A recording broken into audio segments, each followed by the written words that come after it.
বাংলাদেশে নানা ধরনের হুমকির মুখে নাটক, বাউল উৎসব, লালন ভক্তদের মিলন মেলা বন্ধে বাধ্য করা হচ্ছে। বসন্ত ভ্যালেন্টাইন দিবসের আয়োজনও বন্ধ করে দেওয়া হয়েছে। আর হামলা হচ্ছে মাজারে।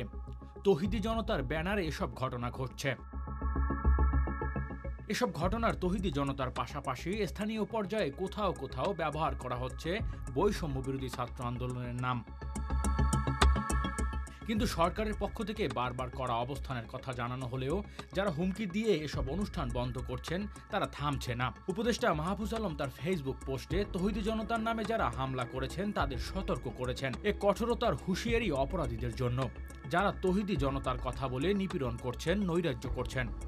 কিন্তু আগে যেভাবে ইসলাম ফোবিয়ায় আক্রান্ত হয়ে সাধারণ মুসল্লিদের নিপীড়ন করা হতো তার শিকার আমিও হয়েছি, তা কোনো মতেই আর পুনরাবৃত্তি হবে না। মহিলা সমিতির মঞ্চে 15 থেকে 28 ফেব্রুয়ারি পর্যন্ত ঢাকা মহানগর নাট্য উৎসব হওয়ার কথা ছিল। 100টি নাটকের দল ওই উৎসবে অংশ নেওয়ার কথা ছিল, কিন্তু হুমকির কারণে মহিলা সমিতি তাদের বুকিং বাতিল করায় উৎসব স্থগিত হয়ে গেছে।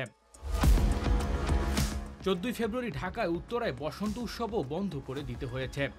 ঢাকার বসন্ত উৎসব উদযাপন পরিষদ, চারুকলার বকুলতলা, পুরনো ঢাকার বাহাদুর শাহ পার্ক এবং উত্তরার উন্মুক্ত মঞ্চে বসন্ত বরণ অনুষ্ঠানের আয়োজন করা হয়েছিল, কিন্তু উত্তরার উন্মুক্ত মঞ্চে বসন্ত বরণ অনুষ্ঠান বন্ধ করে দেওয়া হয়। ফরহাদ ইমন নামের একজন বৈষম্য বিরোধী ছাত্র আন্দোলনের নেতা পরিচয় দিয়ে ওই উৎসব বন্ধ করে দেয়।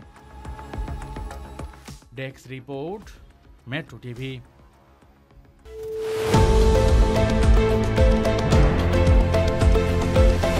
দেশের পাশে, বিশ্বের সাথে, মেট্রো টিভি।